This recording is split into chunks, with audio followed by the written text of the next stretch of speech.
Olá, o Fora de Pauta hoje traz um personagem que muitos conhecem, né? Ele é um bocado de coisa, na verdade. Fez sociologia, fez curso de especialização em antropologia, comunicação, mas o grande trabalho dele é com a área indígena, trazendo hoje para cá Jorge Vieira. Ele é do Conselho Indigenista Missionário, ligado à Igreja Católica, e eu conheço o Jorge há pouco tempo, eu acho que tem algumas décadas. Obrigado, Jorge, por ter vindo. Valeu, Mário. Então, o Jorge, ele veio aqui para a gente trocar aqui um pouco ideia. Eu me esqueci de dizer que ele, além de tudo, a próxima etapa dele será ser um apicultor. Se empolgou ali com a apicultura. Mas, Jorge, me diga uma coisa, rapaz, essa questão como é que anda essas questões da área indígena aqui no estado de Alagoas? Olha, em primeiro lugar, é um prazer te encontrar, né, pô? Faz tempo que a gente não se encontra, né? Eu acho que faz um tempinho, Mário, porque eu, na verdade, em 2002, né, como você disse, eu tenho formação em filosofia, depois fiz teologia no Rio de Janeiro, depois voltei para cá, fiz jornalismo na UFAL, né, e depois, em 2002, eu fui para o Mato Grosso do Sul, que eu sou meio andarilho, assim, né, meio cigano. Mas você tem uma coluna, inclusive, no jornal da Diocese. Isso, o Semeador, né? Também. O Semeador. Isso. É o jornal O Semeador, exatamente. Já quase 20 anos também. Algumas décadas também. Algumas décadas. E passei 3 anos no Pantanal, morando com os índios Terena, fiz um mestrado, a minha pesquisa foi no Pantanal. Depois volto para Maceió, né? Também militante dos movimentos sociais, Partido dos Trabalhadores, enfim. Estava até há pouco vindo para cá e ouvindo alguém lembrando o 17 de julho, né? De 97, aquela crise no estado de Alagoas e tal. Estava ouvindo uma rádio sobre isso. E que a gente participou diretamente daquele processo, defendendo a população, defendendo os trabalhadores, eu, você, Luiz Helena, enfim, as lideranças, né, naquele momento tão importante para a vida de Alagoas. E depois aí voltei, vim trabalhar, como você disse, eu trabalho, naquele momento, naquele período, eu era totalmente, como a gente chama, liberado para o CIMI, que é um órgão da CNBB, da Conferência Nacional dos Bispos do Brasil, mas sempre gostei também da educação. Eu comecei, eu digo inclusive aos meus alunos, que eu já fiz todas as etapas que um profissional da educação possa fazer. Porque eu comecei a alfabetização com o método Paulo Freire com os povos indígenas. O povo indígena, principalmente morando na aldeia. Quando eu saí da universidade, do Rio de Janeiro, olha que loucura. Loucura assim, na perspectiva, né, da sociedade formal, que você sai da universidade para ter um bom emprego, para, né, galgar. Eu não, eu fui morar com os índios, liso, tinha que trabalhar na roça igual os índios para poder comer mesmo, lá no município de Águas Belas, né, Pernambuco. E eu comecei, aí depois fui professor do Colégio Sacramento, de filosofia e sociologia, depois também professor de teologia do SESMAC, já fui professor na Universidade Católica do Mato Grosso do Sul, curso de História, enfim, e aqui no curso de Direito, aqui no SESMAC, eu sou professor do SESMAC, né, de Direito, Jornalismo e Publicidade e Propaganda. E em pós-graduação, então de professor já passei em todas as etapas, né? Mas sempre eu tive uma coisa fundamental, né? Além de toda a participação no movimento social, movimento político, o trabalho, como você colocou muito bem, ligado diretamente com as populações indígenas. E aí, entrando diretamente, respondendo diretamente à tua questão, eu tenho acompanhado as últimas 3 décadas, né? Porque eu comecei exatamente nas comunidades indígenas, diretamente em 1979, eu tinha 19 anos. Né? O povo Chocó, que fica no município de Porto da Folha, né? Lá no Rio São Francisco, é uma ilha de São Pedro, na ilha, o povo Chocó da ilha de São Pedro. E foi ali onde eu comecei, de fato, o primeiro trabalho, e aí eu acompanhei todos esses momentos. Nós tivemos um primeiro momento nesse período aí, que era da ditadura militar. Então, e eu lembro de uma frase, em 1978, do então ministro do Interior, Rangel Reis, que ele dizia o seguinte, que ministrando uma palestra para o Comando Militar do Leste, né, no Rio de Janeiro, e ele disse a seguinte frase, que em 10 anos o Brasil teria erradicado esse problema de ter índio. E aí é o que eu digo, o tiro saiu pela culatra, porque exatamente naquele momento, no Nordeste, existiam 6 povos indígenas reconhecidos, 2 aqui em Alagoas, que é Chucuru Cariri e Cariri Chocó, e o Funiô de Pernambuco, Pancararu, Potiguara e o da Bahia, Pataxó. Ora, no final da década de 70 para início da década de 80, houve um boom de luta dos povos indígenas pelo reconhecimento da identidade. Resultado, hoje nós temos 97 povos reconhecidos no Nordeste. Alagoas são 12 povos indígenas, né? Em vários municípios do estado de Alagoas, nas 3 regiões, aqui na região da Mata, no Agreste e no Sertão. Então, nesse primeiro momento, houve um processo contrário, inclusive, enfrentando, inclusive o Partido Comunista do Brasil teve uma das células de organização política, foi lá próximo, numa comunidade indígena, em Pariconha, né? Inclusive, alguns índios participaram desse processo, né? Quem andou por lá foi Aldo Arantes. Isso. Na verdade? Isso. Foi, deixa eu ver, eu acho que Renato Rabelo andou por lá. Também. Deixa eu ver quem foi mais que andou por lá. Quem conta essa história tem um livro do professor do IFAL, de Sociologia. Foi a dissertação de mestrado dele, o Amaro. Sim. Que foi do PCdoB também, né? Amaro, o mestre Amaro, né?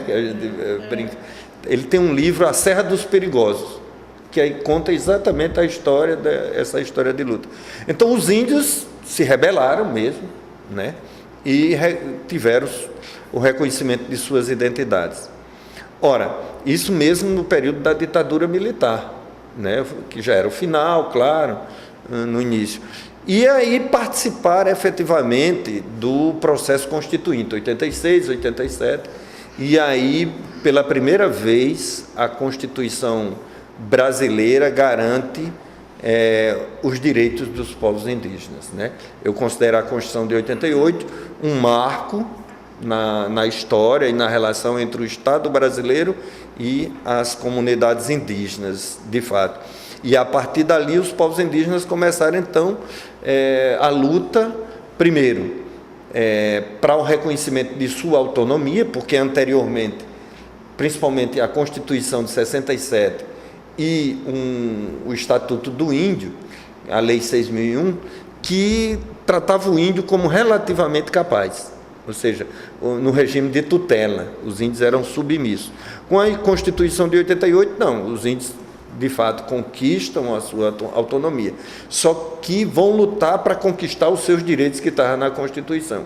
E aí eu acho que tem, né, do governo da época, que era o Sarney, até os dias atuais, nós podemos identificar alguns elementos fundamentais.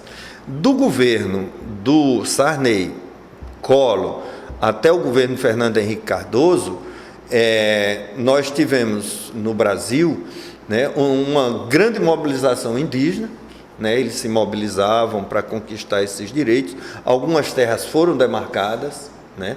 Alguns em nível nacional, por exemplo, na época do Collor e Yanomami, lá em Roraima. Agora, de 2002, o governo de Lula e o governo de Dilma, aí nós podemos destacar o seguinte: alguns avanços na área social, mas não houve avanço na área do processo de conquista, efetivamente, da demarcação de terra, etc. Então, por exemplo, as comunidades indígenas que eu comecei aqui no sertão de Alagoas, Pariconha, Água Branca, Inhapi, que nem reconhecidos eram, efetivamente fui eu quem fiz o estudo de identificação daquelas comunidades, inclusive publiquei um livro, Povos Indígenas, no ano passado, 2015.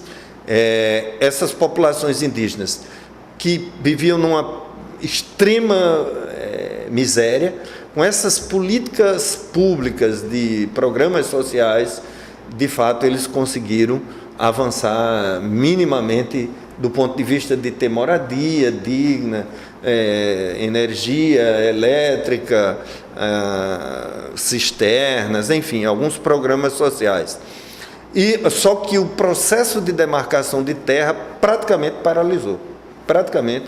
Então, os índios têm lutado, têm ido a Brasília, têm reivindicado, porque é o governo federal, a FUNAI, responsável pelo processo de demarcação de terra, mas as forças políticas contrárias, fazendeiros, latifundiários, mineradoras, enfim, as forças e a bancada evangélica, que está no Congresso Nacional, tem tido um embate muito grande entre o reconhecimento dos direitos indígenas e esses representantes do latifúndio e tal. Infelizmente, eu lembro de ainda na campanha 2001, onde Lula foi eleito, ele esteve lá na aldeia do povo Chucuru de Ororubá, em Pesqueira, passou e fazendo campanha, e Lula dizia uma frase que ficou marcada, que se ele fosse presidente da República, ele iria pagar uma dívida que o Estado brasileiro tinha para com as populações indígenas. E, efetivamente, essa dívida não foi paga. Continua porque as terras indígenas não foram demarcadas.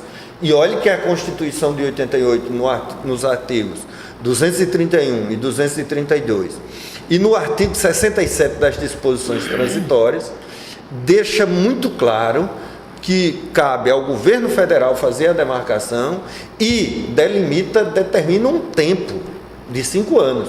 O artigo 67 é muito claro, que diz que a partir de 1988 até 93, todas as terras do Brasil, terras indígenas, deveriam estar demarcadas. Interessante, eu estava você falando aí, inclusive, sobre Pariconha.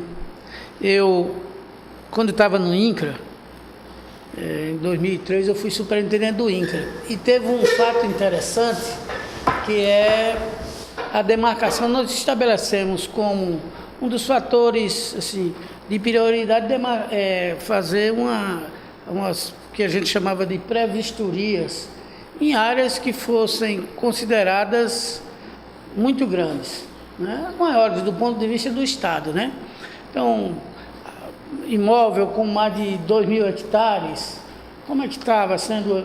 Então, nós descobrimos uma grande área em Delmiro Gouveia. Aí disse, aqui tem, aí fomos ver a história do imóvel concretamente. Quando a gente começou a fazer a pré-vistorias, aí a comunidade indígena lá de Pariconha arriscou lá no INCRA. Ali é indígena.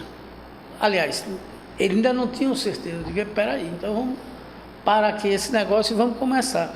E esse negócio foi muito interessante, que terminaram eles fazendo até na época eu terminei sendo chamado lá, eles fizeram um agradecimento, eu fui até lá Pariconha.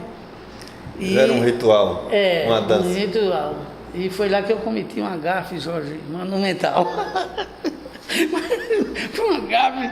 Mas, olha, eu acho que foi realmente uma lacuna deixada pelo governo monumental, até porque a população brasileira, quer dizer, os povos indígenas, eu não sei quem sofreu mais, se foi os povos indígenas sul-americanos, norte-americanos ou os australianos, não está entendendo? Porque se você entrar em qualquer região dessa, as histórias são terríveis, né? São terríveis do que a população, né? Na verdade, no caso, tanto americano, né? Aqui no Brasil também, quer dizer, extermínio era uma coisa impressionante. Só para você ter uma ideia, por exemplo, colonização é sempre perversa, né? Então não tem a melhor ou a pior, etc. É sempre perversa, é verdade. E no Brasil, em 1500, os dados apontam que eram cerca de 5 milhões a 7 milhões de pessoas. Na década de 70, eles estavam reduzidos a 100 mil, mano. 100 mil índios. Hoje são 872 mil índios. Então, quer dizer, uma população que era majoritariamente indígena foi exterminada. Aqui foi praticado a invasão das terras indígenas, né? Depois, o genocídio, porque a gente, quando pensa o genocídio nazista, né, com os judeus, aí todo mundo, e deve ser assim também, claro, se espanta, se sensibiliza. Mas a gente esquece que o Brasil matou 5 milhões de índios, cara. Isso que a gente chama Brasil, matou 5 milhões de indígenas. Então, quer dizer, e depois, além do genocídio, teve o etnocídio. Ou seja, eram mais de 1000 etnias, hoje estão reduzidas, depois de todo esse processo de recuperação, a 270 etnias no Brasil. Então, quer dizer, aqui no Brasil foi imposta a língua portuguesa, não poderia ser falada. Por exemplo, você pega Paraguai. Paraguai, 80% da população falam Guarani. Quer dizer, aqui foi pior. O Marquês de Pombal instituiu leis proibindo radicalmente a prática do idioma indígena. Tem, assim, do ponto de vista do estudo, algum levantamento qual foi deles os mais brutal, quer dizer, onde os portugueses foram mais brutais, por exemplo, a história dos caetés Não, pesada. São várias. Não, porque dos caetés, sobre aquela história do bispo Sardinha, os caras aproveitaram para dizimar os caetés. Exato, porque aí tem um trabalho, Mário, do professor Lemos, é um padre. Eu conheci, foi meu professor. Pronto. Ele escreveu a história do bispo Sardinha, pesquisa, porque as pessoas não conhecem a história de Alagoas, a história do Brasil, né? Eu dou aula e os alunos ficam, professor, onde é que o senhor descobre isso? Aluno da universidade. É verdade. E o Lemos mostra que qual foi o problema do extermínio do povo caetés? Foi principalmente foram dois. Porque caetés, em 1500 e pouco, o povo caetés só de homens, eram 18 mil homens. Só homens. E como geralmente tem mais mulher do que homem, você imagine criança, e vai a população aqui. Só para me situar, os caetés, ele via ali da beira do São Francisco e até onde? Porto Calvo era por ali? Porto Calvo, toda essa região era... Sim, ele ia mais ou menos ali perto de Porto Calvo. Isso, exatamente. Aí, então era uma população numerosa, população guerreira, e dominava muito a navegação, o povo caetés. E aí o que acontece? Os dois polos da colonização eram onde? As duas frentes, Pernambuco e Bahia. Só que a colonização, à medida que ia avançando, a expansão agrícola, se deparava aqui no meio com o povo caetés, que reagia ao processo de colonização. Isso foi um grande problema. E o outro problema foi o próprio bispo Sardinha, que o problema era o seguinte: o bispo Sardinha, que já tinha ido, o Papa mandou lá, foi enviado para a África. Sei que lá que o bispo Sardinha era danadinho, perigoso, era muito cruel. Ele dava pisa nos padres, pisa mesmo. Dos padres? Dos padres, era danado. E aí os padres expulsaram ele da África lá. Depois ele chegou no Brasil praticando as mesmas coisas, que ele foi o primeiro bispo, né? A primeira diocese veio para Salvador, já veio de lá corrido, né? E aí ele chegou aqui, e os jesuítas, que eram os missionários principais da época, os jesuítas queriam que viesse um bispo, só que ele entrou em conflito com os jesuítas, e aí prendia padre, dava chibatada em padre, e o filho do governador da época começou ele denunciar o filho do governador nas missas. Olha, o padre, porque o filho gostava de tomar uma, né? Bagunceiro, tu imagina, filho do governador faz xixi na praça. Hoje imagina em 1500. Né? Nós temos história em Alagoas. Aí eu sei que ele batia, o bispo falava contra as coisas mal feitas lá, o comportamento do filho do governador. Resultado, bicho, o cara, um dia de domingo, juntou a tropa, devia ter tomado uma missa assim, 9 para 10 horas da manhã, o bispo pregando. Eles se juntaram nos cavalos e entraram na missa dentro da igreja, esculhambando mesmo. Resultado, o bispo escreve uma carta para o rei, denunciando. O rei pega e determina a ida do governador para prestar conta lá em Portugal. Ora, o governador esperto articulou os índios Tupinambá, do sul da Bahia, né? Olivença, naquela região, né? Enfim, articulou e mandou uma carta: Sua Majestade, eu obedeço, agora Salvador vai ser invadida pelos índios Tupinambá. Aí o rei disse: não, então vem o bispo e fica o governador. Ora, aí montaram e naufragaram a embarcação do bispo, que resolveu 2 problemas. A morte do bispo foi toda planejada pelo governador e pelo filho. Resolveu 2 problemas. Por quê? O incômodo e o problema dos caetés que precisavam. Porque justificou o extermínio dos caetés, porque foi instaurada a Guerra Santa. Então os índios que comeram o bispo justificou o extermínio. Pois é, a gente está conversando aqui com o Jorge Vieira, do CIMI, né? E volta já já.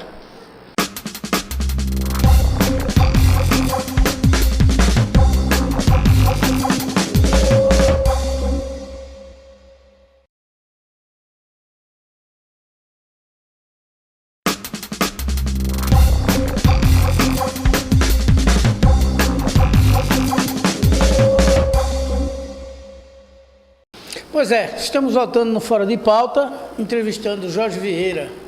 Ele que dedicou boa parte da sua vida ao trabalho junto aos povos indígenas. É tanto que Jorge chegou a fazer, me parece, especialização, mestrado, né, Jorge? Mestrado e doutorado. Mestrado e doutorado. Foi morar lá no Pantanal. Sul-Mato-Grossense com os... Povo Terena. Povo Terena. Daqui a pouco a gente volta sobre isso. A gente estava falando aqui sobre essa história a história que os índios teriam com medo de Dom Pedro Fernando Sardinha.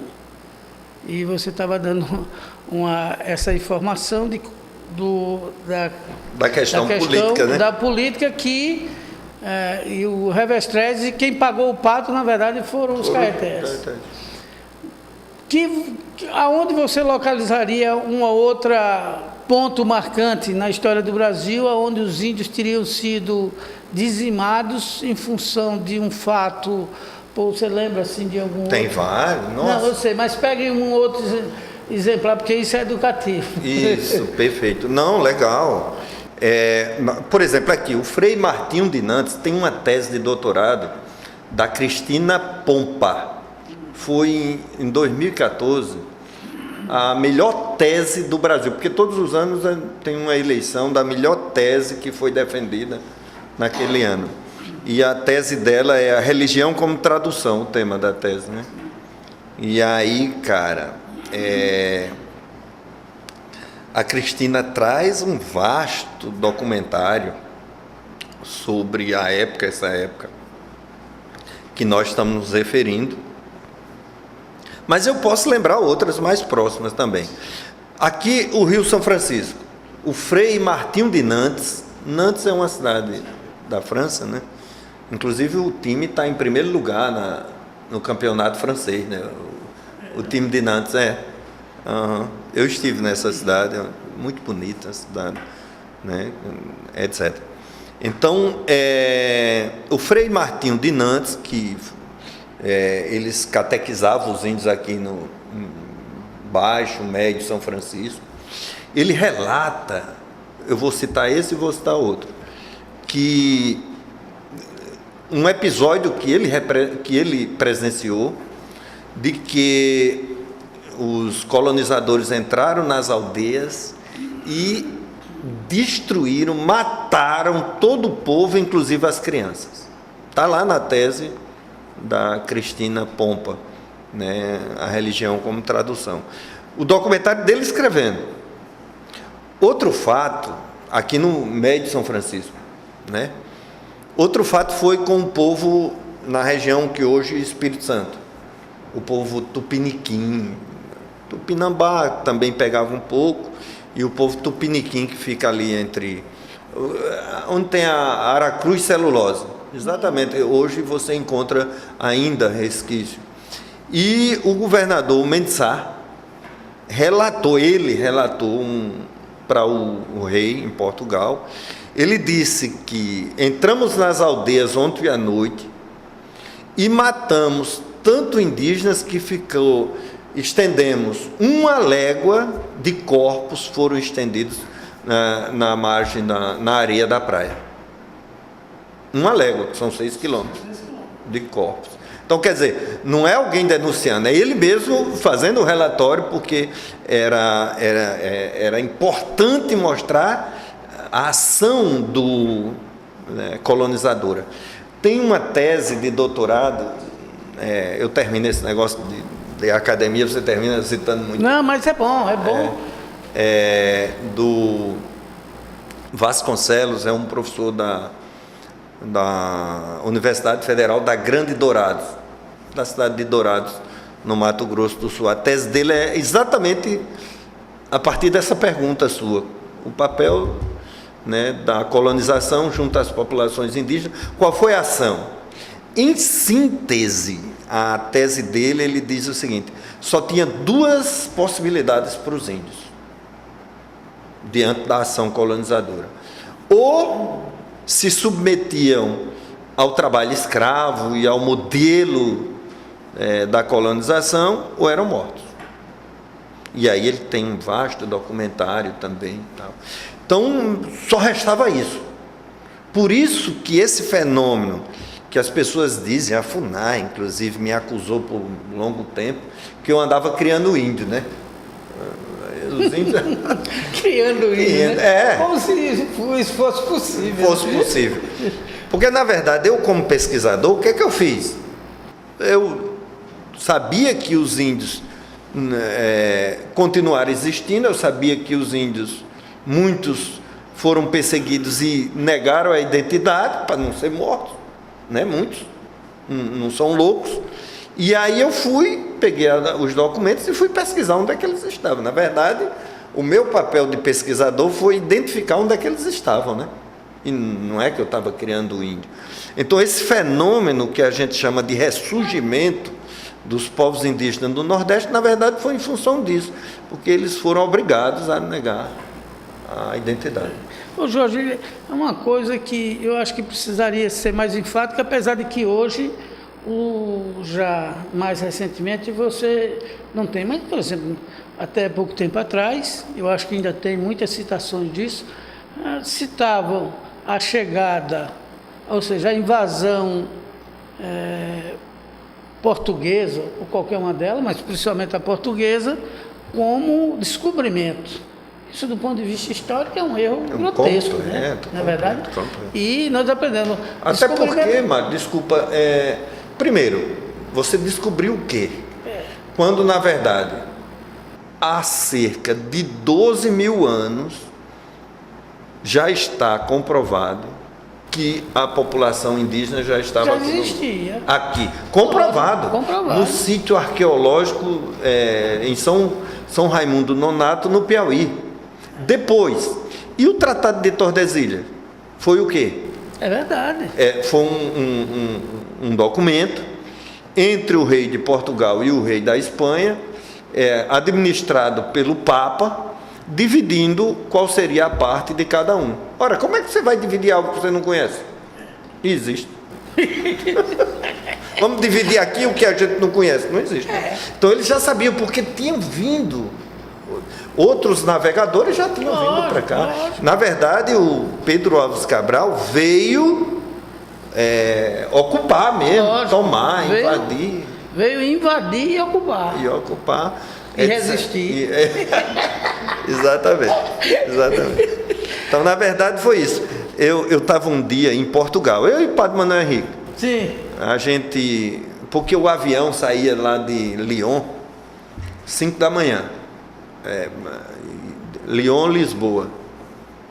E chegava em Lisboa, tipo 6h30, 7 horas, que é próximo, né? Sim. Aí o avião que sai da TAP para o Brasil, que a gente vinha, às 4 horas da tarde. Aí a gente passava o dia rodando lá por Lisboa, né? Cada dia ia para um lugar, quando a gente voltava, né? E um dia eu fui para a Torre de Belém. Torre de Belém é onde saíram os navegadores, Pedro Álvares Cabral e tal. E foi interessante, aí eu tinha lá 2 professoras, tipo ensino fundamental aqui nosso, com as criancinhas de 6, 7 anos, estudando a história. Porque lá tem, na Torre de Belém, tem o mapa mundi, aí elas explicando, olha aqui. Aí elas diziam, olha aqui, saíram nossos heróis para civilizar e tal. Eu digo, olha o que é alienação, Mário. A gente reproduz na sala de aula a ideologia do que os caras portugueses dizem lá. Vieram civilizar os primitivos, os selvagens, etc. A nossa alienação, Paulo Freire foi fundamental nisso. Paulo Freire dizia, em Pedagogia do Oprimido, que o oprimido introjeta o opressor, né? Então a gente na sala de aula estuda que o Brasil foi descoberto, então você vê, absolutamente, na verdade, Portugal invadiu, se apropriou, tomou essa terra que era dos povos indígenas. Tem os relatos que você sabe, o que foi feito, por exemplo, os povos na América do Norte, é uma coisa escandalosa de como matavam, né? Os caras, era ponto até de treinamento para os caras testarem os famosos marcas de rifle naquele tempo. Os caras botavam os índios como alvos para atirar, para saber da eficiência. São histórias assim grotescas. A colonização inglesa foi a colonização de povoamento, né? Então eles vieram mesmo, era ocupar a terra, tirar, limpar mesmo ali. Rapaz, os aborígenes na Austrália são relatos assim, impressionantes. Os contatos, as pessoas que têm contato com os aborígenes na Austrália, é uma coisa estarrecedora, do ponto de vista da perspectiva, o que foi feito com aquela população. É uma desumanidade, uma coisa para quem tiver interesse, né, está nos assistindo, tem um livro do Argonautas do Pacífico Ocidental, de Bronislau Gaspar Malinowski, Argonautas do Pacífico Ocidental. É belíssimo para conhecer essa realidade aí da imposição inglesa, colonização, extermínio. Então. Jorge, vamos voltar agora nas questões mais próximas, né? Me diga uma coisa, a gente estava até comentando aqui no intervalo sobre o impacto de algumas obras, né, de algumas ações no período mais recente. Eu falo aqui, por exemplo, 2 obras. A primeira é aquela Transamazônica, quando inventaram de fazer aquela história da Transamazônica, o que sofreram os índios ali não está no gibi, né? Uma obra que foi feita na época do regime militar, que até hoje inacabada está lá, voltando, fechando, nem boa parte dela intransitável, né? Mas, assim, em governos subsequentes, mas agora no último governo que envolve Dilma e envolve Lula, foi aquela questão lá da obra de Belo Monte. Até hoje tem esse rolo do impacto que teve aquela obra do ponto de vista dos povos indígenas. Tu tivesse alguma informação mais detalhada? Sim, olha, você citou, por exemplo, a Transamazônica. Eu vou citar só um fato, também um outro, dessa perversidade. Eu tive algumas vezes já, quando morava em Campo Grande, nesse período, Campo Grande, Miranda, no Pantanal, eu fui convidado umas 3 ou 4 vezes para ir para uma cidade chamada Alta Floresta, que fica no extremo norte do estado do Mato Grosso. E é um negócio impressionante, que ali, Alta Floresta, hoje é uma cidade enorme, extremamente rica, com uma riqueza com a pecuária. Há 30, 40 anos era uma aldeia indígena. Mataram os índios tudinhos. Sabe como? De várias formas, mas uma delas foi soltando de avião, soltava bala com veneno. Os índios pegavam e morriam. Exterminaram. A cidade de hoje, você precisa ver, pode olhar no canal do Boi, é uma cidade famosíssima, porque é uma produção pecuária de alto nível. Então, assim, esse é o modelo perverso do chamado progresso, do desenvolvimento. Que eu estou citando esse caso porque eu estive lá. A bala que você se refere é o que a gente conhece aqui de confeito. Confeito, foi bom você lembrar. Confeito. É verdade. Bala doce. Né? Então o cara mete veneno, meteu o veneno e exterminou os índios na região. Jogava de avião.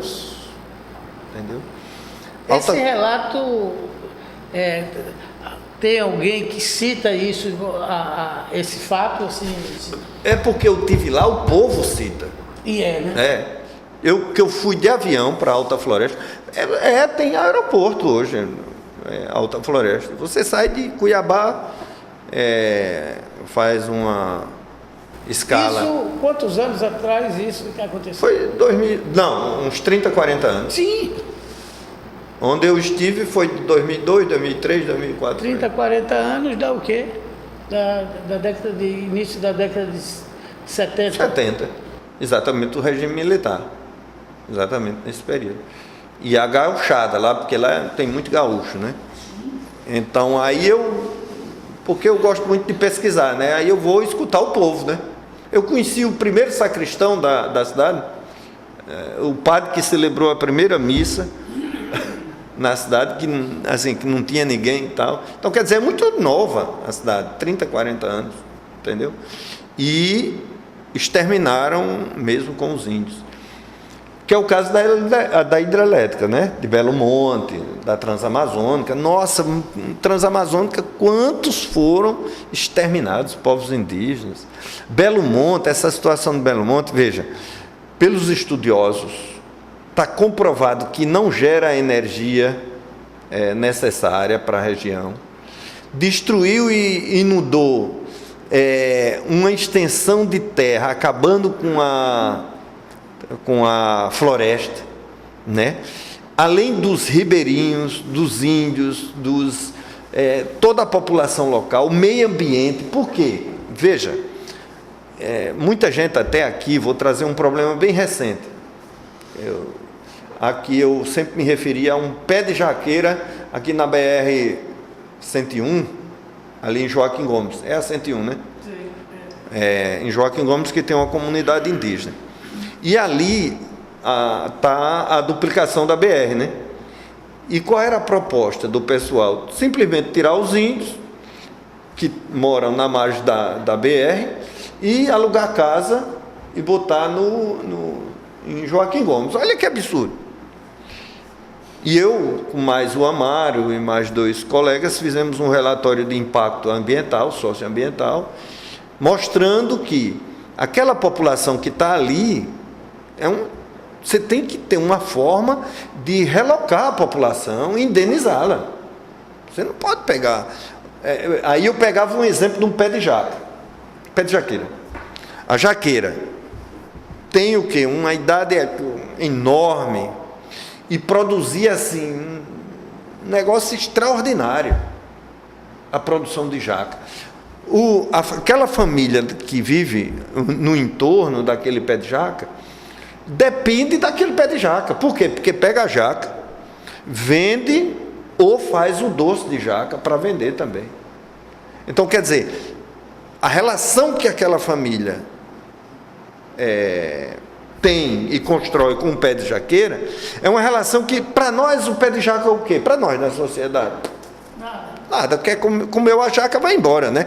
Mas aquela família que vive daquele pé de jaca, que tem 100 anos, depende completamente, financeira e afetivamente. O cara que vive ali, convive, dá comida ao seu bichinho ali de baixo, dorme, tem toda uma relação. Por que eu estou dizendo isso? Pegando o pé de jaca, né? Eu dei várias entrevistas sobre isso, até me perguntavam, mas Jorge, e esse pé de jaca é o quê? Né? É o caso de Belo Monte. Veja, você tem uma população toda que vive na margem dos rios, ali. Ele navega, aquela população navega, pesca, planta, né? Vive dali. Tem toda uma relação. O que é que acontece? À medida que lá em cima, que é o caso, foi inundada aquela região. Ou seja, a água inundou toda uma extensão de terra, aquela madeira ali vai apodrecer, vai gerar, né, toda uma proliferação de bichos, animais, que não era comum naquele momento, né, no processo natural daquela população. Aquele ribeirinho e o indígena deixou de comer o peixe, porque vai estar contaminado, né? Deixou de plantar no momento certo, que é o caso aqui do Rio São Francisco. As hidrelétricas de Xingó, de Taparica, que foram construídas ao longo do Rio São Francisco. O povo Xocó, que era um povo que vivia do arroz, Xocó, Cariri Xocó, aqui em Porto Real do Colégio, vivia do arroz, Mário. E como era a plantação do arroz? No período de enchente natural, quando chovia na cabeceira, né? Vinha a água, enchia. Depois, baixava.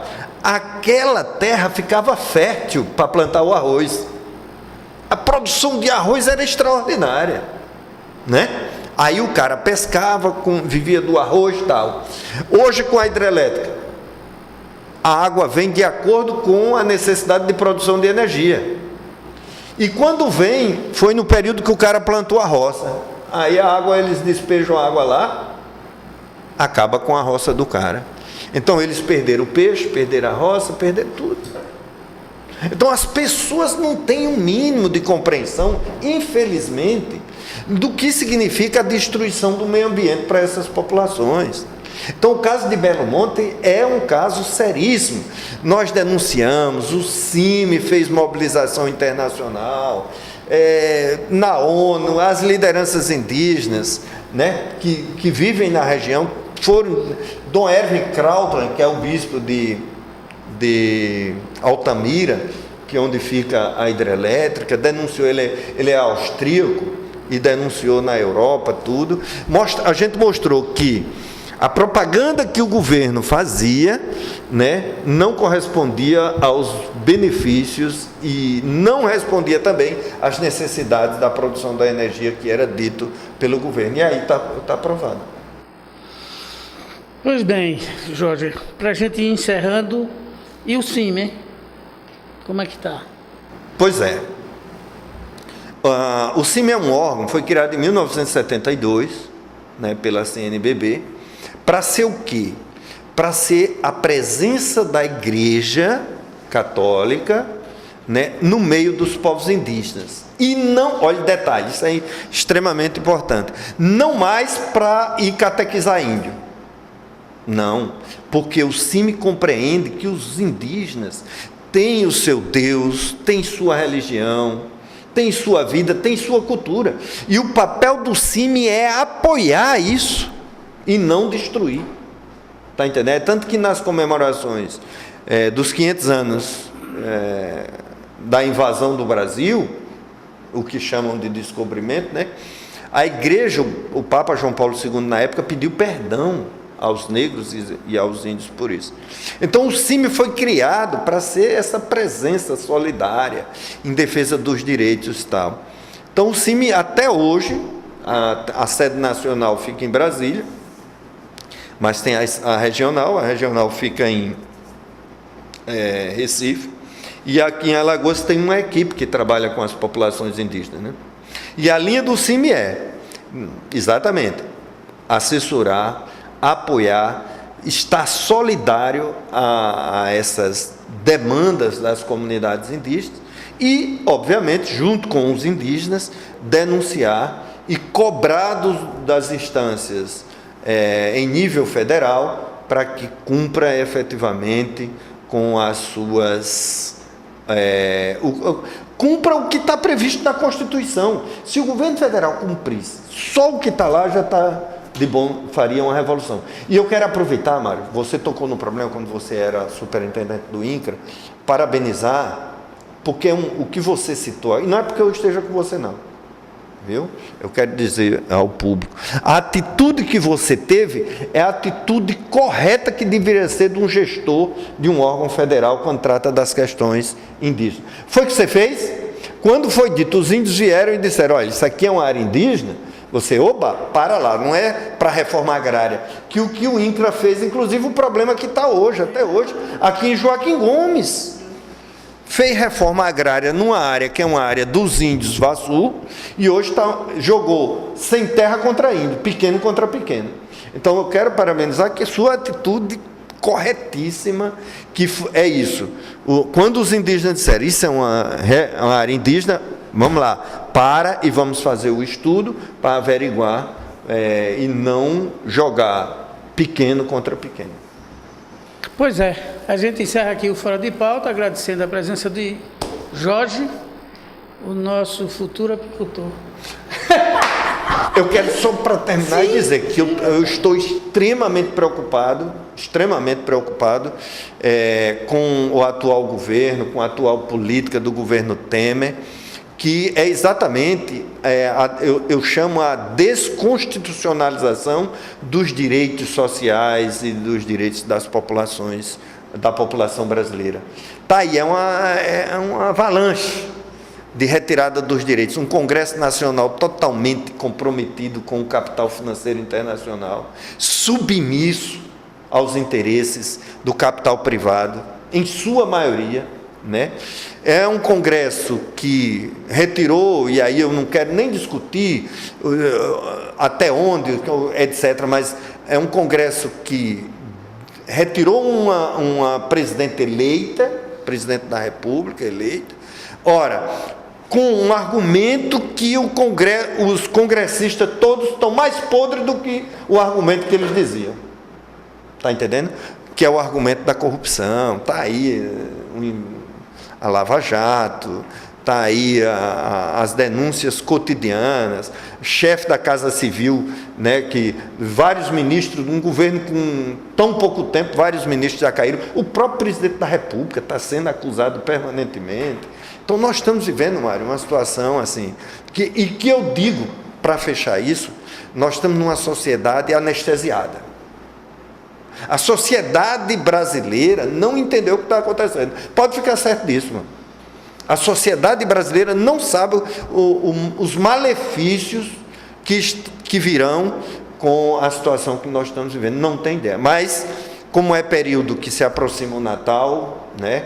Período de ano, eu não vou ser hipócrita e ficar aqui, Feliz Natal, Feliz Ano Novo.